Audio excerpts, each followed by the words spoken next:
Bienvenidos a la Iglesia Palabra Viva. Nuestra misión es hacer discípulos por medio de la palabra, para que vivan y den la vida obedeciendo y enseñando la voluntad de Dios, que es Jesús. Evangelio según San Juan, capítulo 17, versículo 1 en adelante, vamos a leer todos unánimes juntos.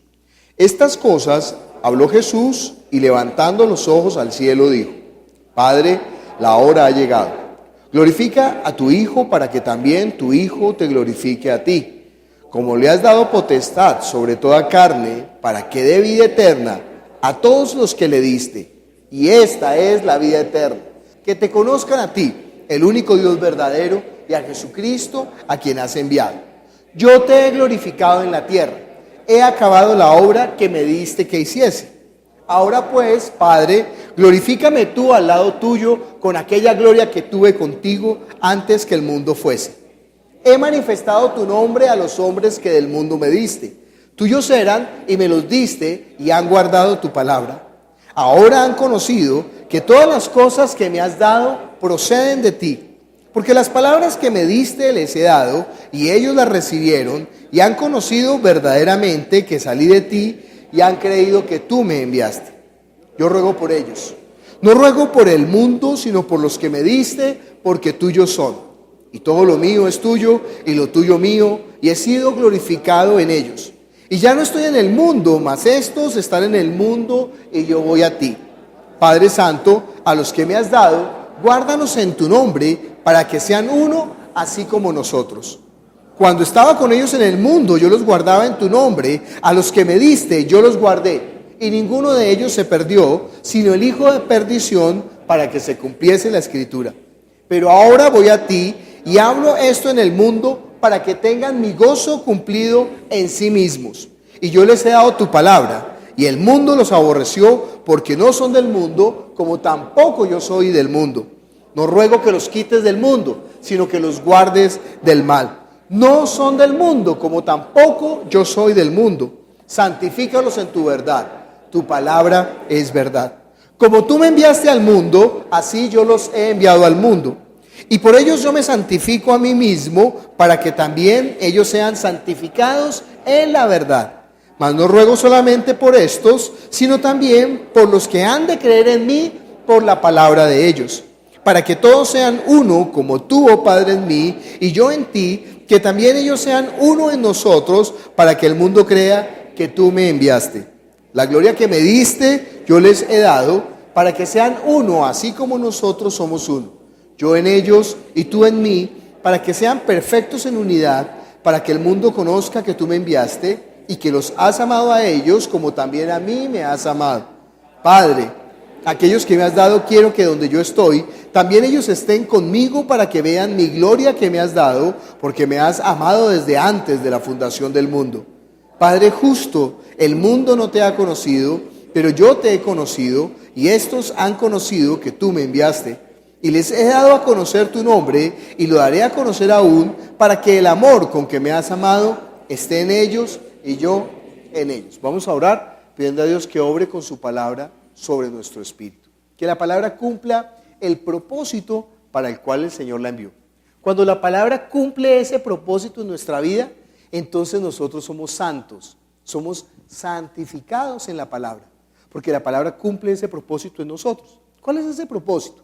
Que nosotros nos arrodillemos delante de Dios, que nosotros le entreguemos la vida a Dios. Pero nadie puede arrodillarse ni entregar la vida en quien no cree. Y nadie puede creer en alguien si no le conoce. ¿Qué es lo que hizo Jesús? Darnos a conocer al Padre. Y eso es la verdad. Vamos a orar para que la verdad sea iluminando nuestros corazones. Padre Celestial, nosotros te damos gracias por tu verdad. Tu palabra es verdad. Y nosotros estamos aquí, Señor, para poder ver bien, Señor, oír bien. Oír espiritualmente, Señor, y ver espiritualmente. Para que por fin, Señor, nosotros nos arrodillemos delante de ti. Que tú seas nuestro Salvador, pero que también tú seas nuestro Señor. Padre Celestial, obra con tu Espíritu Santo en esta mañana en cada uno de los que estamos aquí reunidos. Señor, muéstranos, revélanos toda la verdad de tu palabra. Te lo pedimos en el nombre de Jesús. Amén. ¿Puede sentarse? Es tan difícil y también tan fácil entender la verdad. Es una cuestión que si uno pone su propio prejuicio jamás lo va a ver. No hay peor ciego que quién, que el que no quiere ver. Sí, a veces parecemos como las niñas adolescentes que están metiéndose, o los niños adolescentes, no solamente las niñas, que se están metiendo en una relación que no es, ¿no? Y los papás le dicen, oiga, que por ahí no es, que por ahí, oiga, pero ¿cómo es de bruto? Y el otro no ve, no siente, no oye, no, el amor es ciego, el amor es ciego. Pues bueno, que se hace como no tonto. Bueno, nosotros igual, a veces si nosotros colocamos nuestro prejuicio, pues no vamos a ver. Nosotros no podemos ver a Dios si colocamos nuestro prejuicio. Nosotros no podemos ver a Dios si no vemos desde el punto de vista de Dios, con los lentes que Dios nos ha dado para poder ver su voluntad. Es que si uno no se pone los lentes correctos, no ve. Por ejemplo, el microscopio. Pues el hombre no sabía que existían las bacterias y los virus, no sabía. Entonces la gente a las enfermedades le daba una explicación mágico-religiosa. Cuando alguien se enfermaba le decía, no, eso es el que le echaron mal de ojo, entonces hágame el favor, tome este sortilegio, este amuleto para que le evite el mal de ojo. Bueno, todavía usa usted amuletos contra el mal de ojo, bueno. Ya saben qué siglo está viviendo, está en el siglo XV. Y entonces se ponían el amuleto o una cadena con la que engarzaban una piedra preciosa, una esmeralda para que no les diera mal de ojo, para que no hubieran enfermedades, o tenían una patica de conejo, o pronunciaban unas palabras mágicas como una protección, ¿no? Entonces ellos estaban en ese punto, pero no sabían por qué la gente se moría. Hubo en Londres una peste horrorosa porque la gente iba y con los mismos baldes con que lavaba el baño, iba y sacaba el agua de los pozos de agua.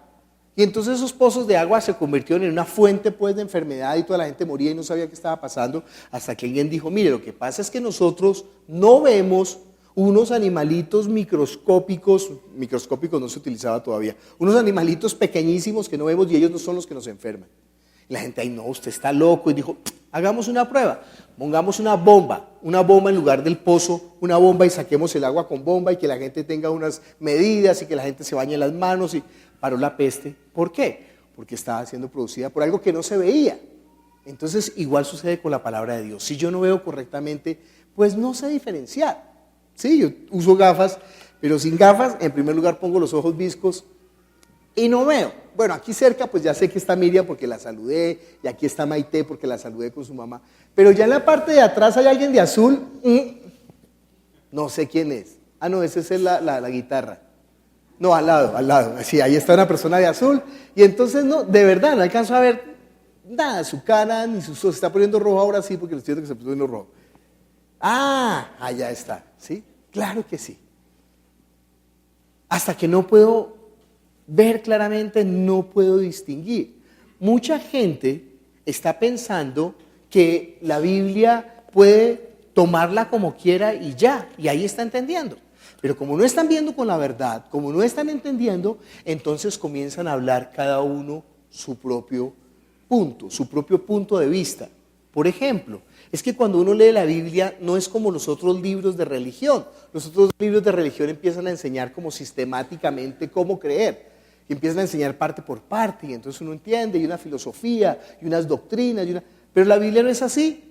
Uno en la Biblia empieza a leer como si fueran cuadritos, una historia y otra historia y otra historia, y entonces uno lee una historia de una mujer que se casó con un hombre y se murió, y como la ley decía que tenía que casarse con el familiar más cercano, se casó con el segundo hermano y también se murió, y el papá de esa mujer, de esos hijos dijo, no, esta mujer me está acabando con mis hijos, y le quedaba un tercer hijo y dijo, yo no se lo voy a dar porque me lo va a matar también, y entonces le dijo, no, es que está muy pequeñito, esperemos que crezca, y entonces la mujer, como el hombre no quería cumplir con la ley, se disfrazó de prostituta y se acostó con él y quedó embarazada, y cuando él la iba a hacer matar por haber quedado embarazada, dijo, no señor, este hijo es suyo, porque mire el bordón, mire el anillo y mire el cinturón que pertenecen a usted, y ese hombre dijo, ella es más justa que yo. Y dice, ¿cómo así que ella es más justa que yo por disfrazarse de prostituta y acostarse con él y quedar embarazada? Esa historia me parece ¿Subieron todos los niños a escuela dominical? Me da pena, ¿no? Esa historia tan escabrosa contarla desde el púlpito.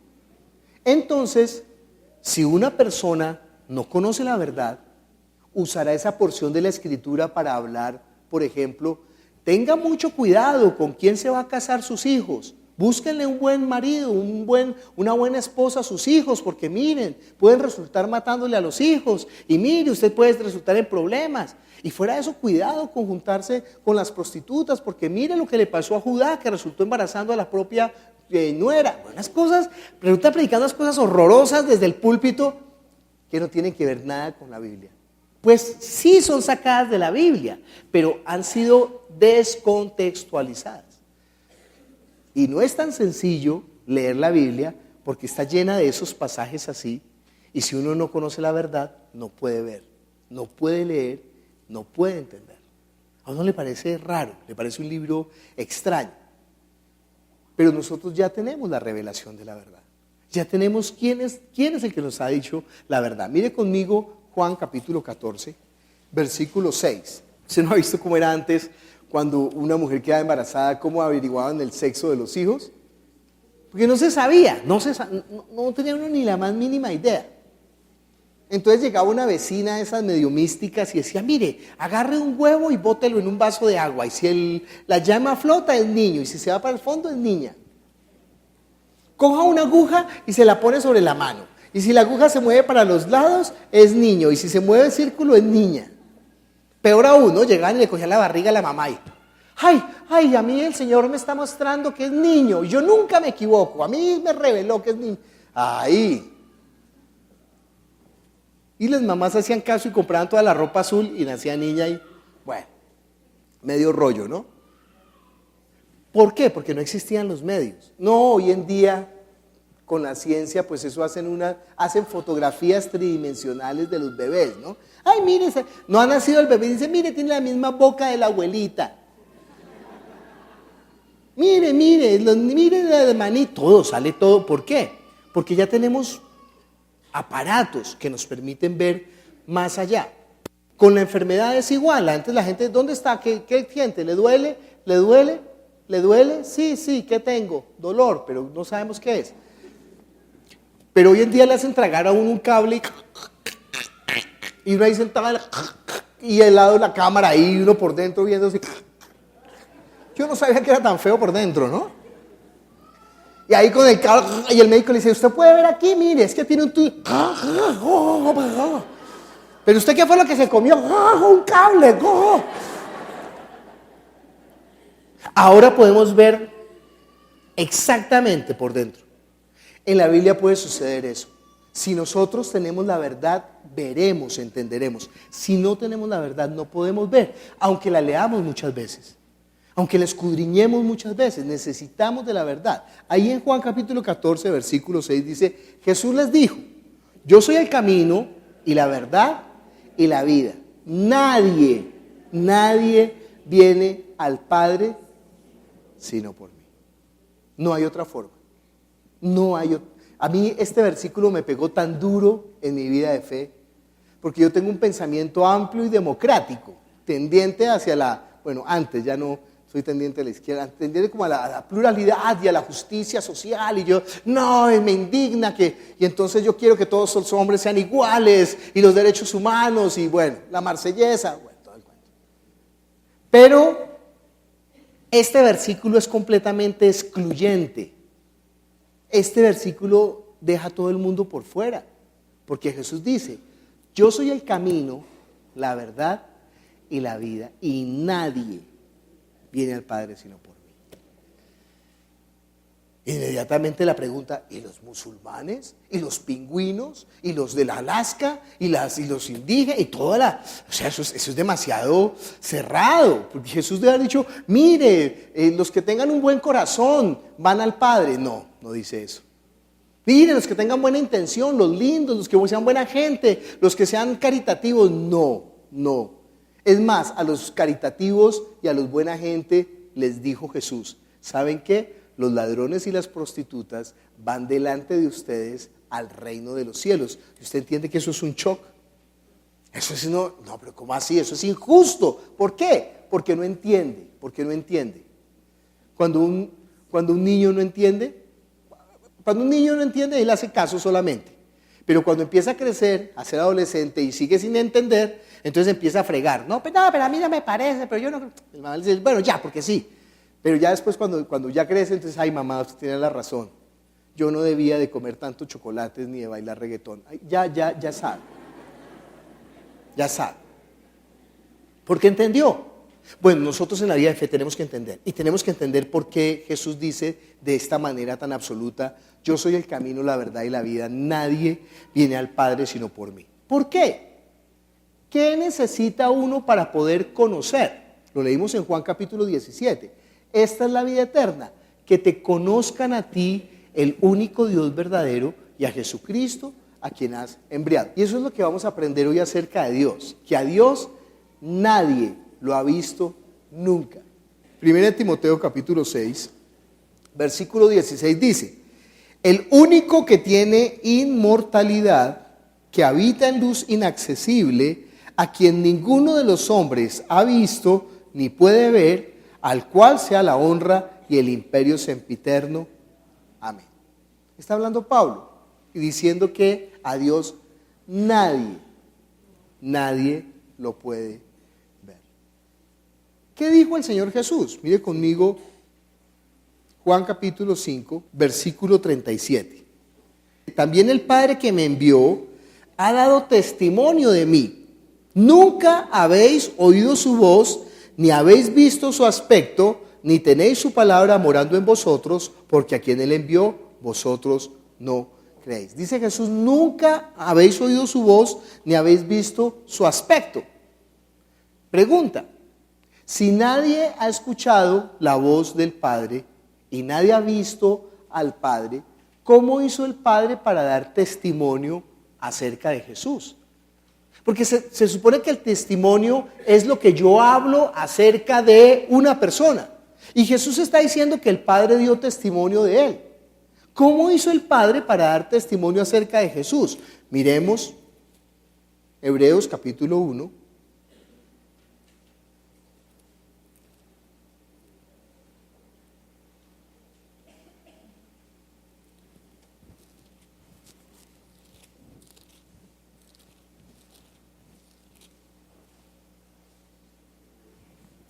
Versículo 1 y 2, y después vamos a leer de Hebreos 2, 2 y 3. Dice, Hebreos 1, capítulo 1 y 2. Dios, habiendo hablado que muchas veces y de muchas maneras en otro tiempo a los padres por los profetas, en estos postreros días nos ha hablado ¿por quién? Por el Hijo, a quien constituyó heredero de todo. Y dice Hebreos 2, versículo 2, porque si la palabra dicha por medio de los ángeles fue firme, y toda desobediencia, y toda transgresión y desobediencia recibió justa retribución, ¿cómo escaparemos nosotros si descuidamos una salvación tan grande, la cual, habiendo sido anunciada primeramente por el Señor, nos fue confirmada por los que la oyeron? Ahí está diciendo el libro de Hebreos. Estábamos leyendo, a Dios nadie lo vio jamás. También leímos, Jesús dijo, ustedes nunca han escuchado la voz del Padre ni han visto su aspecto. Y ahora en Hebreos estamos leyendo, Dios habló, ¿cómo? Muchas veces y de muchas maneras a los padres por los profetas. ¿Habló directamente Dios? No, habló por los profetas. ¿Y quién le habló a los profetas? ¿Dios? No, dice el ángel, los ángeles. Dice que los ángeles, si la palabra dada por ángeles fue firme, ¿quién le habló a Moisés? Los ángeles. ¿Quién le habló a los profetas? Los ángeles.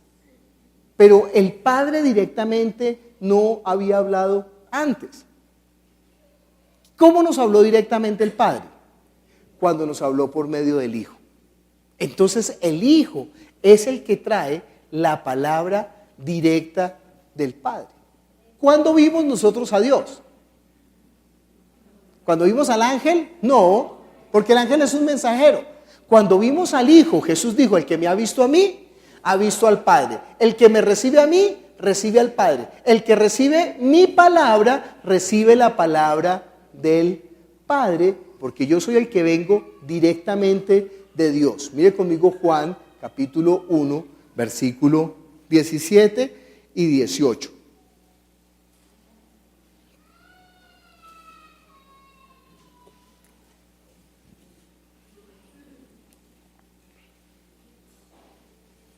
Juan capítulo 1,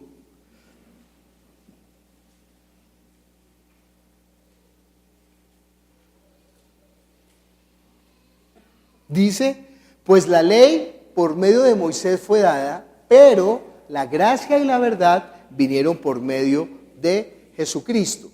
Y añade, a Dios nadie le vio jamás, el unigénito Hijo que está en el seno del Padre, Él le ha dado a conocer.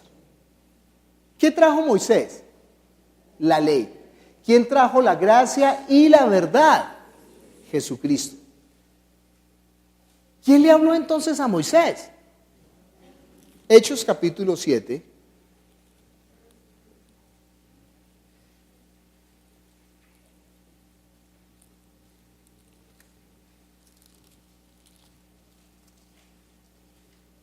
Versículo 30.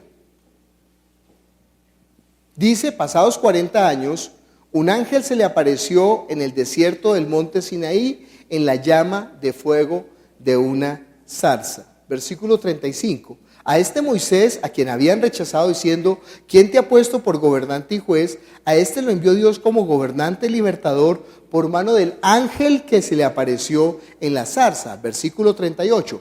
Este es aquel Moisés que estuvo en la congregación en el desierto con el ángel que le hablaba en el monte Sinaí y con nuestros padres y que recibió palabras de vida que darnos. Versículo 53. Vosotros que recibiste la ley por disposición de ángeles y no la guardasteis. Entonces a Dios nadie lo había escuchado jamás, nadie lo había visto jamás. ¿Hasta cuándo? Hasta que se manifestó la verdad, o sea, su Hijo Jesucristo. Él es la imagen del Dios invisible. Él es la imagen de Dios. Él dice en Hebreos, Él es la fiel imagen de su sustancia. Él es el quien nos dio a conocer al Padre. Él es el que nos dio a conocer la verdad. Si nosotros no entendemos este concepto de la verdad, entonces nos vamos a perder en el Antiguo Testamento. Nosotros leemos el Antiguo Testamento y ¿qué quiere decir? ¿De qué está hablando? ¿De qué está hablando? Pero Jesús dijo, mire conmigo Lucas capítulo 24.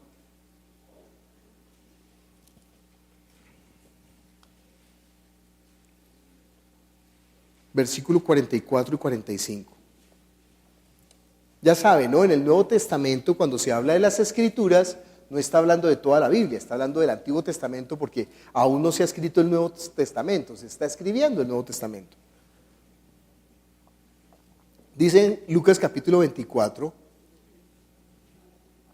44, y les dijo, estas son las palabras que os hablé estando aún con vosotros, que era necesario que se cumpliese todo lo que está escrito de mí en la ley de Moisés, en los profetas y en los salmos. Entonces les abrió el entendimiento para que comprendiesen las escrituras. ¿De quién está hablando Moisés? ¿De quién está hablando los profetas? ¿De quién está hablando los salmos? ¿De quién? De Jesús. ¿Y por qué Dios habló de esa manera de Jesús en el Antiguo Testamento? Para que cuando Jesús viniera, nosotros tuviéramos la garantía de lo que Él iba a decir era la verdad. ¿Usted entiende cómo es esa pedagogía de Dios? ¿Cómo comprobamos nosotros que es la verdad? ¿Usted no ha visto, por ejemplo, uno tiene un billete nuevo de esos de 100,000? ¿Alguien ha visto un billete de 100,000? Dicen que son como el espíritu, ¿no? Que todo el mundo sabe que existe, pero no lo ve. Bueno, esos billetes, si a uno le dieran un billete de 100,000, pues a uno le da susto porque dice, bueno, ¿este billete qué? ¿Será falso o será bueno? ¿Cómo hacemos para comprobar si es falso o si es bueno? Fácil. El Banco de la República, antes de sacar los billetes en circulación, usted lo vio en el periódico, usted lo vio por la televisión, usted ve y en los bancos hay un afiche ahí pegado donde dice, mire bien estas señales para que usted sepa que el billete es auténtico. El billete tener, tiene que tener una cinta de seguridad tornasoleada que cuando usted lo mueva va a haber 3 letras, BRC, que significa Banco de la República. Si fuera su trasluz, el billete tiene que tener completa concordancia la parte de atrás con la parte de adelante en esta figurita. El billete además tiene que tener escrito con letra muy bien escrita la declaración de no sé qué. Además en esta esquina tiene un alto relieve que usted puede sentir. Y si usted mira así va a ver que dice BRC también. Y bueno, tiene varias señales. Y cuando usted entonces coge el billete y empieza a mirar, ¿usted qué dice? El billete es ¿qué? Es bueno, es verdadero. Eso hizo el Padre. En el Antiguo Testamento dijo, mire, yo voy a enviar el que les va a hablar la verdad. Y el que les va a hablar la verdad va a tener estas señales. Entonces en el Antiguo Testamento está diciendo quién va a ser. Va a ser la simiente de la mujer, él va a nacer de una virgen.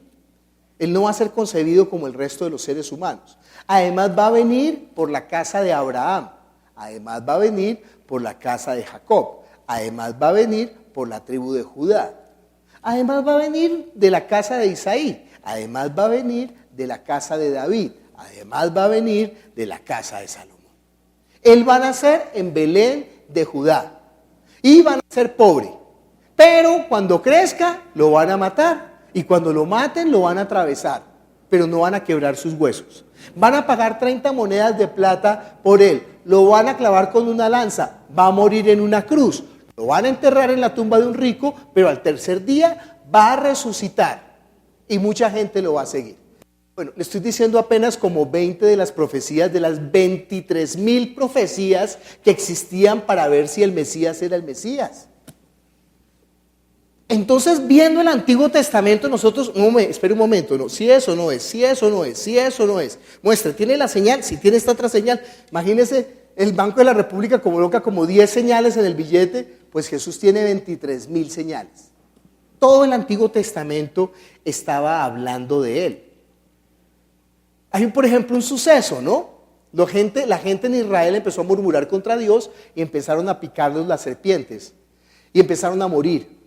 Entonces Moisés fue donde Dios y le dijo, Dios, ¿qué hago? Que la gente está muriendo. Y bueno, ya sabemos quién era el que le estaba hablando. ¿Quién le hablaba? El ángel, no Dios, el ángel. A Dios nadie lo vio jamás, nadie escuchó su voz. Leímos claramente que dice el ángel. Entonces Dios le dijo, mire, hágase una serpiente de bronce. El bronce es un material que indica la maldición, porque del bronce estaban hechas las cadenas de los esclavos. Hágase un animal de bronce y ese animal será una serpiente. La serpiente indica maldición, porque acuérdese que la serpiente fue la que engañó a Eva para que comiera el fruto que Dios había dicho que no comiera. Y además coja ese animal maldito, hecho del material maldito, y levántelo en un palo, y eso también significaba maldición, porque estaba escrito, maldito el que muera en un madero, colgado de un madero. Y además le dijo, el que sea picado no tiene que hacer sino mirar a la serpiente de bronce. Y en el momento en que vea a la serpiente, se sanará. Y uno dice, ay, eso tan raro en la Biblia, eso parece más bien como brujería. ¿Sí? Si a usted lo picara una serpiente ahora mismo, yo le dijera, mire la serpiente de bronce, ¿usted qué diría? Ay, no, chúpeme más bien, chúpeme. ¿Sí? ¿Quién va a creer que una serpiente de bronce no entendería? Pero ¿de qué está hablando la serpiente de bronce? Mire conmigo Juan capítulo 3, versículo 13 y 14 y 15. Nadie subió al cielo, sino el que descendió del cielo, el Hijo del Hombre que está en el cielo. Y como Moisés levantó la serpiente en el desierto, así es necesario que el Hijo del Hombre sea levantado, para que todo aquel que en él cree, que no se pierda, mas tenga vida eterna. Dios va a usar ese suceso del pueblo de Israel en el desierto para poder dar una garantía, un testimonio de quién, del que iba a venir, del Mesías, indicando la muerte del Mesías. Pero si el Mesías no hubiera muerto en una cruz, haciéndose maldición por nosotros, pagando por nuestros pecados, para sanarnos, para salvarnos de la obra de Satanás que nos había asesinado en nuestro espíritu, nosotros no entenderíamos ese suceso de la serpiente en el desierto. ¿Qué le estoy diciendo con esto? Que si nosotros no conociéramos la vida de Jesús, la obra de Jesús, las palabras de Jesús, todo el Antiguo Testamento sería para nosotros ¿qué? ¿Quién está ya sentado atrás de anaranjado con negro? No alcanzo a ver. Veo que tiene un cordón como fluorescente, verde fluorescente, pues no sé qué es. Ah, es Alex, que tiene una chaqueta de... Pero sin las gafas le aseguro, no lo veo. Entonces mucha gente está tomando el Antiguo Testamento para predicar acerca de Dios, pero no están enseñando la verdad. Porque lo usan es para hablar de las cosas.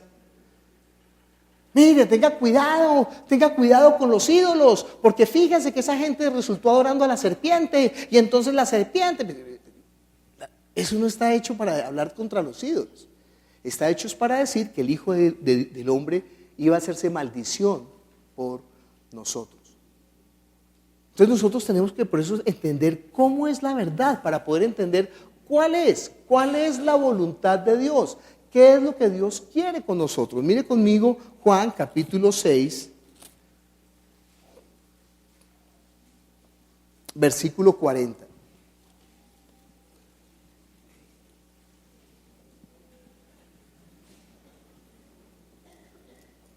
Dice, y esta es la voluntad del que me ha enviado, que todo aquel que vea al Hijo y cree en Él, que no se pierda, mas tenga vida eterna. Señor, ¿cuál es tu voluntad para mi vida? ¿Cuál es la voluntad de Dios para su vida? Que usted no se pierda. Dios no quiere que usted se pierda. Dios no quiere que usted muera eternamente. Dios no quiere que usted termine perdido, sino que Él anhela la salvación suya. Y usted sabe qué es la salvación, es más que usted cuando se muera se vaya para el cielo con unas alitas. No le crea tanto a Tony Jerry, ¿no? En Tony Jerry uno se muere el gato, ¿y qué le pasa al gato?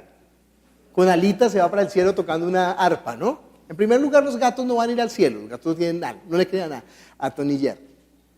Pero en segundo lugar, cuando morimos no vamos todavía al cielo, esperamos la segunda venida del Señor. Pero es más que eso, es más que nosotros estemos en el cielo. La vida eterna consiste en que usted tenga la plenitud de la existencia, que usted entienda para qué fue creado, y entendiéndolo usted empieza a usar esa vida para ese propósito, y le aseguro que en el momento en que usted use su vida para el propósito que Dios lo creó, de su interior van a correr ríos de agua viva. Yo no sé cuál es la mejor experiencia que usted ha tenido en su vida. Algunos pueden decir, no, lo más chévere que yo he hecho, lo mejor que yo he hecho ha sido esquiar en la nieve, eso es maravilloso. Otros dicen, no, lo mejor que yo he hecho ha sido bucear. Otros dicen, no, una vez estuve en San Andrés en vacaciones, en la playa, descansando, eso fue tan rico. No, un postre que me comí en un tiramisú que probé. No sé cuál podría ser la mejor. No, el día que nació mi primer hijo, yo lo vi a los ojos. Creo que para las muchas mamás ese es el momento más impactante de su vida.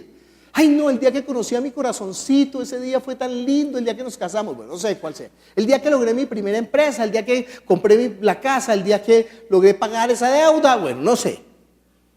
Sí sé una cosa, todo eso, todo lo mejor que usted puede haber experimentado es nada en comparación con tener la vida del Espíritu y usar esa vida para el propósito de Dios. Mire, uno puede dejar padre y madre, casa, esposo, esposa, hijos o hijas por causa de Él, sin ninguna deuda, porque eso es absoluta.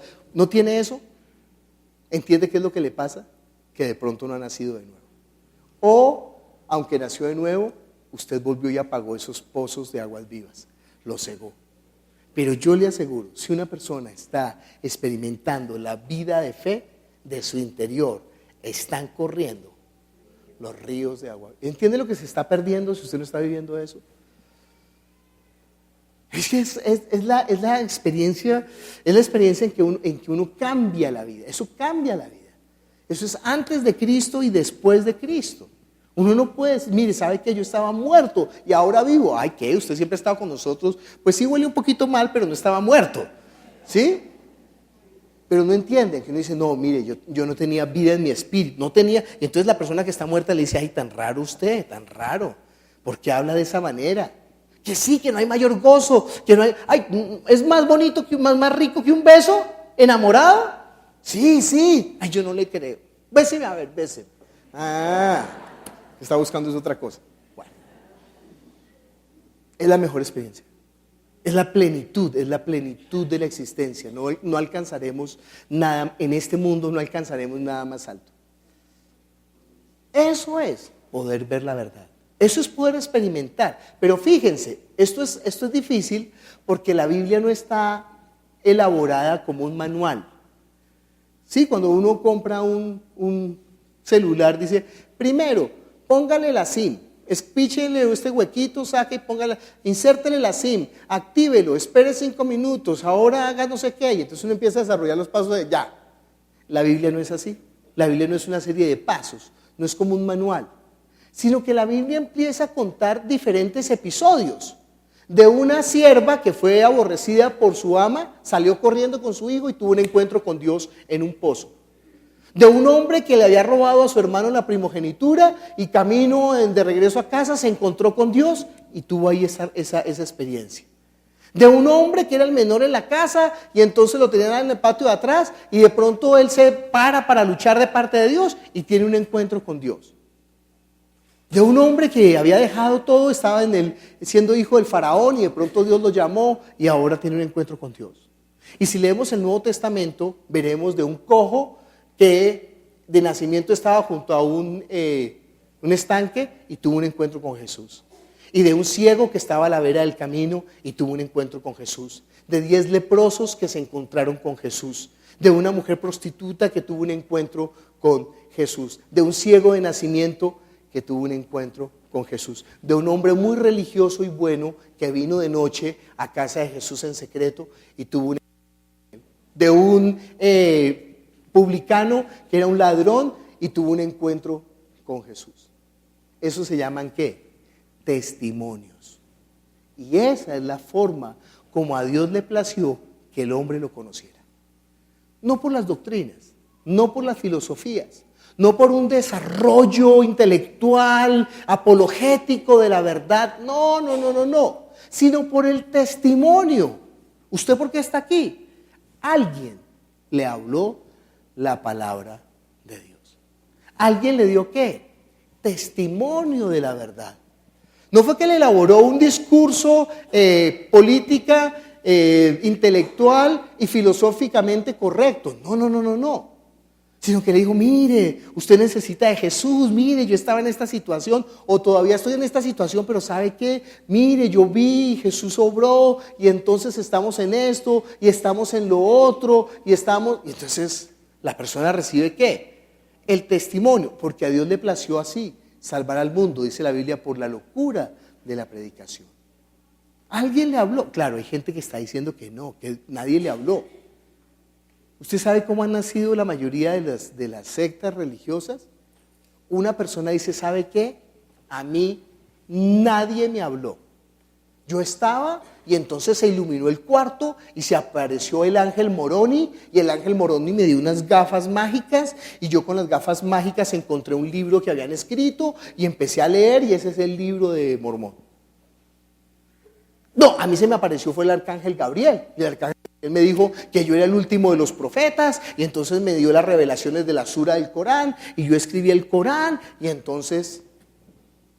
No. Lo que pasa es que yo casi me muero y en el accidente yo vi una luz y a mí se me apareció Dios y Dios me empezó a hablar y me reveló toda la palabra de Él. Pero a mí nadie me habló, no, yo solito. Pues está mintiendo. Porque la Biblia dice que nosotros hemos recibido la verdad por la palabra de los que dan testimonio de Jesús. Jesús dio la palabra y los que recibieron el testimonio han entregado esa palabra. No es por un conocimiento intelectual, sino porque realmente en algún momento nuestros ojos espirituales fueron abiertos y nosotros pudimos ver. ¿Qué fue lo que vimos? En primer lugar, que estábamos muertos en nuestros delitos y pecados. En segundo lugar, que Él había pagado por nuestros pecados. En la cruz del Calvario pagó por nosotros y que nos ofrecía ahora ¿qué? El perdón de los pecados. Y fuera de ofrecernos el perdón de los pecados, nos ofrecía la vida eterna. Y esa vida era tener la comunión con Dios por medio de Jesús. Y entonces en ese momento comenzamos a amarlo. Y al amarlo no hay nada que hacer. Uno terminará arrodillado delante de Él. Esa es la vida eterna. Esa es la salvación. Eso es lo que Dios está esperando. Si nosotros no podemos ver eso, entonces nosotros no hemos nacido de nuevo. Y eso solamente se ve a través de Jesucristo. No hay otro camino, no hay otra forma de tener la salvación, sino por medio del Hijo. Mire, hoy en día la gente está dedicándose otra vez a volver atrás. Están estudiando otra vez hebreo, otra vez se quieren volver judíos, se están mandando a circuncidar, se están usando otra vez y celebrando las fiestas judías, pensando que en ellas se encuentran la salvación. Y no saben que ellas lo que hacían era dar testimonio ¿de quién? De Jesús. ¿No ve que la fiesta de las primicias no era que usted trajera un poco de frutas en enero a la iglesia para que el pastor coma frutas? Sino que las primicias era la primera resurrección, la resurrección de Cristo. Así lo dice Primera de Corintios. Cristo, las primicias. Luego nosotros, los que seremos levantados en su segunda venida. ¿No ve que la Pascua no era que usted cogiera un corderito y lo matara y untara de sangre la puerta? Sino que la Pascua era Jesús, que es el Cordero de Dios, que quita el pecado del mundo y que Él cargó con la maldición para que nosotros pudiéramos tener esa cena, esa comunión con Él. ¿No ve que el maná no es un pan raro que cae todos los días menos el día del Señor? Sino que Él es el pan que bajó del cielo. ¿No ve que Él es la vara de Aarón que reverdeció porque significa que la palabra se cumple y es puesta por obra? ¿No ve que Él son las tablas de la ley porque Él cumplió toda la ley del Padre haciendo la justicia por nosotros? ¿No ve que Él es el arca del pacto porque por Él fue que se fue derramada la sangre para que Dios fuera propicio a nuestras iniquidades y a nuestros pecados? ¿De qué seguimos hablando? Tendremos que hablar de toda la Biblia. Porque toda la Biblia está hablando de la obra de Él. Y entonces podemos ver la verdad. Entonces podemos entender ahora todo esto del Antiguo Testamento. Pero no es por medio del hebreo que nosotros vamos a conocer la verdad. Al contrario, por medio de la verdad, o sea, por medio de Jesús, es que nosotros podemos... ¡Ay, con razón! Con razón esa serpiente en el desierto. ¡Ah, con razón ese maná! Ah, con razón esas dos mujeres que están peleándose con los hijos. Unos son los hijos de la esclava y otros son los hijos de la libre. Y los hijos de la esclava son los que quieren llegar a Dios por medio de la ley. Y entonces dicen Gálatas, ¿ustedes quieren volver a ser esclavos? ¿De verdad? Pues sépalo. Hay congregaciones enteras que quieren volverse a meter por ese camino. Hablando la Biblia tan claramente y diciendo que los que se metan por ese camino son malditos. Y los que están enseñando ese camino son ¿qué? Malditos. Sino que nosotros tenemos ahora una ley superior. Una ley que puede inclusive hacer lo que la ley no hacía. ¿Cuál es esa ley? Mire conmigo Romanos capítulo 8.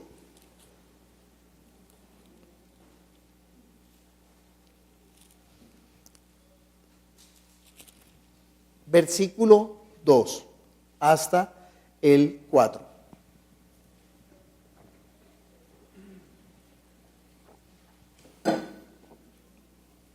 Dice, porque la ley del Espíritu de vida en Cristo Jesús me ha librado de la ley del pecado y de la muerte. Porque lo que era imposible para la ley, por cuanto era débil por la carne, Dios, enviando a su Hijo en semejanza de carne de pecado, y a causa del pecado condenó al pecado en la carne, para que la justicia de la ley se cumpliese en nosotros, que no andamos conforme a la carne, sino conforme al Espíritu. La ley del Espíritu de vida me ha librado ¿de qué? De la ley del pecado y de la muerte. Es que, mire conmigo un momento, 2 Corintios capítulo 4. Te voy a adelantar la prédica del quinto domingo del mes que toque quinto domingo. Segunda de Corintios capítulo 3, perdón.